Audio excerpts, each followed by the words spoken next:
شیطان کے ہیلے اور اس کی چالیں. شیطان کا ایک اسپیسیفک ٹارگٹ ہے، یسعی الیہ، جس کی طرف وہ دوڑتا ہے، کوشش کرتا ہے. اور وہ کیا ٹارگٹ ہے اس کا؟ اور وہ ہے انسانوں کو جہنم میں داخل کرنا. یعنی شیطان کا اصل مقصد کیا ہے؟ انسان دشمنی کی وجہ سے کہ انسان کو جہنم میں داخل کرے اور جنت سے انہیں محروم کرنا. اور اس بارے میں اللہ تعالیٰ فرماتے ہیں بے شک وہ اپنے جتھے کو دعوت دیتا ہے، انہیں انوائٹ کرتا ہے تاکہ وہ آگ والوں میں شامل ہو جائیں، اور وہ استعمال کرتا ہے اس راستے میں سب سے زیادہ ویلیویبل وسائل، ریسورسز، یعنی سب سے بہترین ریسورسز وہ اس کے لیے استعمال کرتا ہے، اور ہیلے چالیں جو اس کے ٹارگٹ کو سچا کر دیں، حق کر دیں، یعنی عمل میں لے آئیں، یعنی وہ اپنا ٹارگٹ اچیو کر سکے. اور قرآن کریم نے خوب واضح کر دیا ہے، اور سنت نبوی نے بہت سے شر کی اقسام کو جو شیطان چاہتا ہے کہ وہ انسان کو اس میں مبتلا کر دے، تاکہ اس کا وہ ٹارگٹ جس کو اس نے قسم کھا کے کیا تھا، وہ عہد، یعنی اس کا وہ ٹارگٹ جس پہ اس نے قسم کھائی، وہ پورا ہو جائے. اور وہ انسانوں کا اعلان کرنا اللہ کے ساتھ کفر کا، اور ان کا جہنم کے عذاب علیم میں لازماً جاگ پڑنا، یعنی اس کا حقدار ہونا، یعنی عذاب علیم کا حقدار ہونا. اور وہ بڑے بڑے کام جن کی طرف شیطان دعوت دیتا ہے وہ کیا ہیں؟ شرک اور کفر کرنے کی دعوت. یعنی شیطان کن طریقوں سے انسان کو جہنم کی طرف لے جانے میں کامیاب ہوتا ہے، اس کی دعوت کے نکات کیا ہیں، کن چیزوں کی وہ دعوت دیتا ہے؟ سب سے پہلے شرک کرنے کی اور کفر کرنے کی. اللہ تعالیٰ کا فرمان ہے، اس کی مثال شیطان کی طرح ہے. جب وہ انسان سے کہتا ہے کفر کرو، پھر جب وہ کفر کر لیتا ہے تو کہتا ہے میں تجھ سے بری ذمہ ہوں، تو اپنا ذمہ دار خود ہے، میری کوئی ذمہ داری نہیں، میں نے تو تجھے صرف دعوت دی تھی، تم نہ ایکسپٹ کرتے اس کو. اور شیطان مومن کو صرف ایک بار ہی کفر کی دعوت نہیں دیتا، لیکن وہ استعمال کرتا ہے اس راستے میں کیا؟ گریجولی کام کرنے کا طریقہ، یعنی کسی بھی کام کو سٹیپ بائی سٹیپ کرنا. یعنی وہ ایک دم وہ نہیں کہتا آؤ کفر کرو، یوں نہیں ہوتا. مومن کو وہ کفر تک کیسے لے جاتا ہے، مومن کو وہ شرک تک کیسے لے جاتا ہے، اس کی چال کیا ہوتی ہے، تو اس معاملے میں وہ اسلوب التدرج پر عمل کرتا ہے. اور وہ کیا ہے؟ بیسٹ، عمدہ، اہم چیزوں کو چھوڑ کے، اہم کاموں کو چھوڑ کے غیر اہم کا اہتمام کرنا، اس کی پرائرٹیز کو چینج کروا دیتا ہے.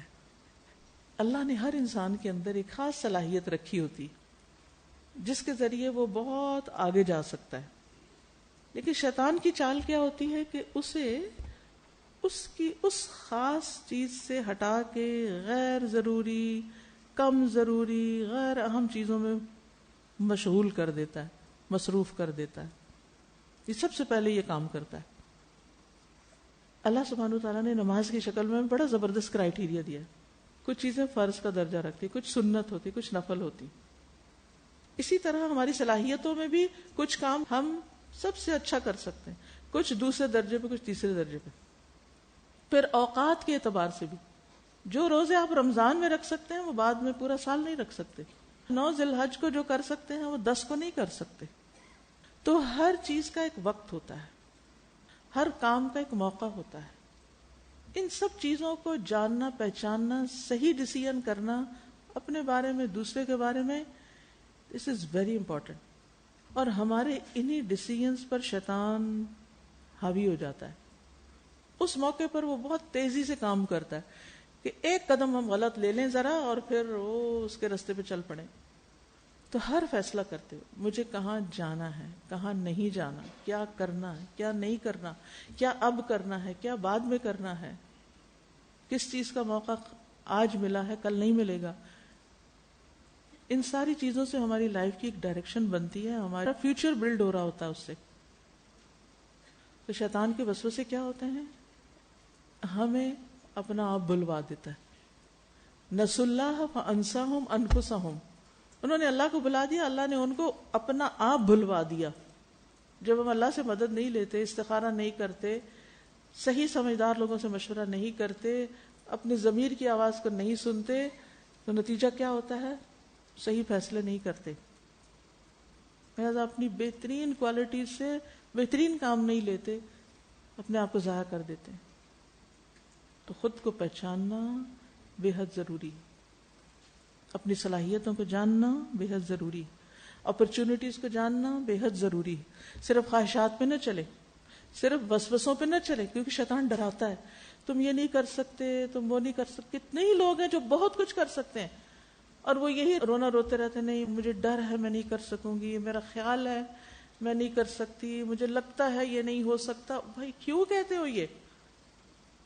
اگر تمہیں لگتا ہے اور کوئی اور سمجھتا ہے تم کر سکتے ہو تو اسی کی مان لو، کر کے تو دیکھو.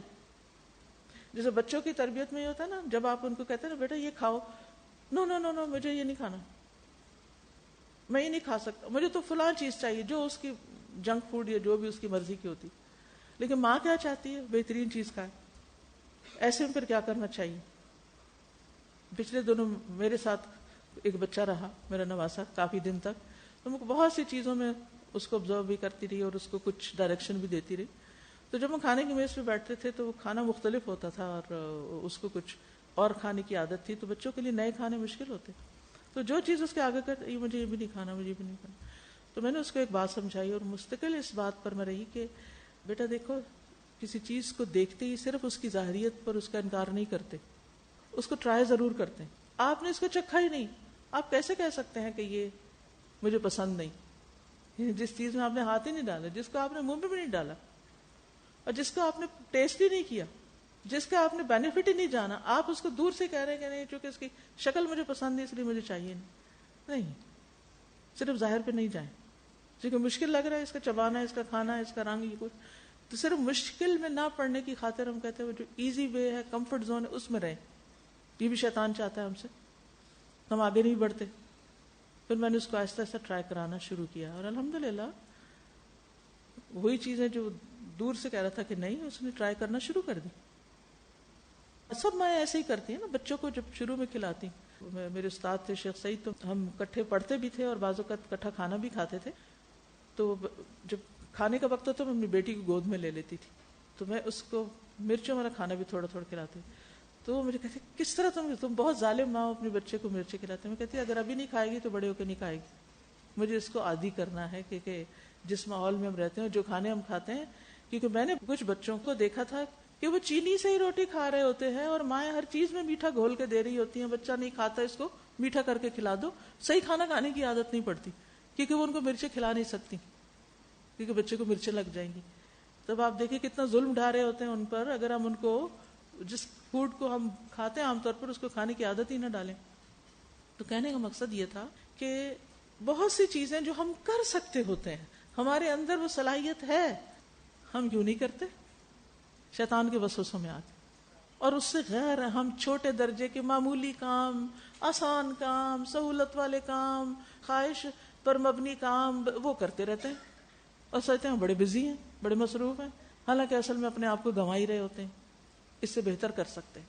تو یہ اس کا تدرج کا ٹرک ہے کہ پہلے انسان کو اہم چیزیں چھڑوا دیتا ہے، غیر اہم کی طرف لے جاتا ہے، فاضل سے مفضول. پھر وہ چھوٹے چھوٹے کاموں کو خوبصورت بناتا ہے، یعنی پھر عمل کرواتا ہے چھوٹی معمولی چیزوں کو مزین کر کے اور ان کو ہلکا سمجھ کے کہ دس از ایزی، یعنی ایزی وے دکھاتا ہے. یعنی صغیرہ گناہ جو ہوتے ہیں ان کو مزین کرتا ہے. اور جب انسان چھوٹے چھوٹے کام کرتا ہے یا چھوٹے گناہ کرتا ہے تو وہیں سے پھر انسان کو وہ کبائر کی طرف لے جاتا ہے. پھر جب بندہ کبائر میں مبتلا ہو جاتا ہے، کبیرہ گناہ کرنے لگتا ہے، تو کبائر کے ذریعے وہ نعوذ باللہ کفر کی طرف بھی چل پڑتا ہے. یعنی سب سے پہلے کیا کیا؟ بیسٹ کام چھڑوایا اس سے، نیکی کے اعلیٰ ترین کام چھڑوائے اور اس کو معمولی نیکیوں میں الجھایا. یہ بھی تو نیکی ہے نا، یہ بھی تو اچھا ہے نا. کتنی دفعہ ہم کہتے ہیں نیکی صرف یہی تو نہیں نا، یہ بھی تو نیکی ہے نا. کتنے ہی لوگ نیک کام کرنے والوں پہ تنقیدیں کر رہے ہوتے ہیں، انہوں نے تو بس اسی کو ہی نیکی سمجھ رکھا ہے، حالانکہ واقعی وہ نیکی ہوتی جو وہ کر رہے ہوتے ہیں. ہم اس بڑی نیکی کو لوگوں کی نگاہوں میں چھوٹا کر دیتے ہیں، جو شیطان کی چال ہوتی ہے. اور پھر ہم وہ کام بھی چھوڑ دیتے ہیں جو اچھا کر رہے ہوتے ہیں، اور اس کے بعد واٹ نیکسٹ، کچھ اور بھی نہیں ہوتا کرنے کے لیے، یا غیر ضروری چیزوں میں مبتلا ہو جاتے ہیں. پھر کیا ہے، غیر ضروری چیزوں سے چھوٹے چھوٹے گناہوں میں چل پڑتے ہیں. پھر چھوٹوں کے لیے دل کھل جاتا ہے تو بڑوں میں پڑتا ہے، بڑوں سے پھر وہ کفر کی طرف لے آتا ہے اور یوں اپنا کام کرتا ہے. اور نبی صلی اللہ علیہ وسلم کی ایک حدیث میں ہے، بے شک اللہ تعالیٰ نے فرمایا، میں نے اپنے سب بندوں کو حنفاء پیدا کیا، یعنی دین حنیف مسلم پیدا کیا، اور بے شک ان کے پاس شیاطین آئے تو انہوں نے ان کو ان کے دین سے پھیر دیا، گھما دیا. یعنی وہ تھے دین پر، ہر بچہ مسلم پیدا ہوتا ہے، پھر شیطان نے کیا کیا، ان کی فطرت برباد کی اور ان کو اس اصل سے ہٹا دیا، اور اس نے ان پر وہ حرام کر دیا جو میں نے ان کے لیے حلال کیا تھا. یعنی حلال چیزوں کو حرام کروا دیا. سبحان اللہ. نیکی کے نام پر، دین کے نام پر کیا کیا، حلال کو بھی حرام کر دیا. آپ دیکھیے آج کل بھی ایک بڑا عام رجحان ہوا ہے، بغیر سوچے سمجھے، بغیر گہرائی میں علم حاصل کیے، بغیر کسی چیز کی تہ تک پہنچے، فوراً فتویٰ دے دینا، یہ حرام ہے، یہ حلال ہے، یہ حرام ہے، خاص طور پہ حرام، یہ بھی حرام ہے، یہ بھی حرام ہے، یہ بھی حرام ہے. حالانکہ وہ حرام نہیں ہوتا. یہ بھی ایک جرم ہے کہ حلال کو حرام کرنا. وَلَا تَقُولُوا لِمَا تَصِفُ أَلْسِنَتُكُمْ هَذَا حَلَالٌ وَهَذَا حَرَامٌ. شیطانوں نے انہیں حکم دیا کہ وہ میرے ساتھ شریک ٹھہرائیں یا میرے ساتھ شرک کریں جس کے لیے میں نے کوئی دلیل نہیں اتاری، یعنی جس کا کوئی جواز ہی نہیں بنتا. تو شیطانوں نے انسان کو توحید سے ہٹا کر شرک میں مبتلا کر دیا، ان کے لیے حلال چیزوں کو حرام کر دیا، اچھے کاموں کو ان کے لیے برا کر دکھایا اور برائی کو مزین کر دیا، اس طرح پھانسا. یہ جو شیطان کا طریقہ ہے نا، غیر محسوس طریقے پر شرک پہ لگا دینا. یہ آپ دیکھیے قوم نوح اس کی بڑی اچھی مثال ہے. قوم نوح میں شرک کہاں سے آیا تھا؟ ان کی قوم یعنی نوح علیہ السلام کی قوم میں کچھ نیک لوگ تھے، ود، سوا، یغوث، نصر وغیرہ. تو وہ لوگوں کو نیکی کا حکم دیتے تو لوگوں سے بڑی محبت کرتے تھے. تو جب وہ فوت ہوئے تو لوگوں نے ان کی تصویریں بنا لی اور یہ کہا کہ یہ ہمیں چونکہ اللہ کی طرف بلاتے تھے، ان کو دیکھ کے ہمیں اللہ یاد آتا ہے، تو اب یہ دنیا سے جا چکے تو ہم ان کی تصویریں دیکھ کے اللہ کو یاد کریں گے. اور پھر اگلی نسل نے ان کے سٹیچوز بنا لیے، اگلی نسل نے یہ تو بھول گئے کہ یہ نیک تھے یا کون تھے، اور ان سے ہی سب کچھ مانگنے لگے، ان کو اللہ کا شریک ٹھہرا دیا. اور پھر وہاں سے دوسری قوموں کی طرف بھی شرک آ گیا، دوسرے لوگوں نے بھی وہاں سے ایک ایک بت اٹھایا اور ان لوگوں کو پوجنے لگے. ابن عباس کہتے ہیں کہ جب وہ لوگ بھی مر گئے جنہوں نے یہ بت شت بنائے تھے تو لوگوں کو اس بات کا علم ہی نہ رہا، تو انہی بتوں کی عبادت ہونے لگی. ابن عباس کہتے ہیں جب اہل فارس کے نبی وفات پا گئے تو ابلیس نے انہیں مجوسیت پر لگا دیا، آگ کی پوجا پر لگا دیا، شرک کو مزین کر دیا ان کے لیے.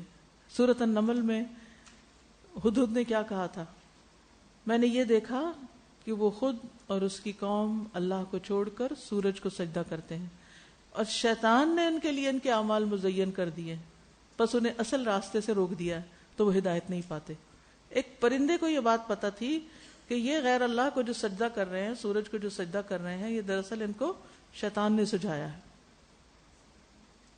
پھر اسی طرح جادو منتر وغیرہ کے ذریعے شرک کروانا، غیر اللہ سے دعائیں کرنا، مدد مانگنا، ان کو سجدہ کرنا، یہ ساری چیزیں شیطان کے ذریعے انسان کے اندر آئیں.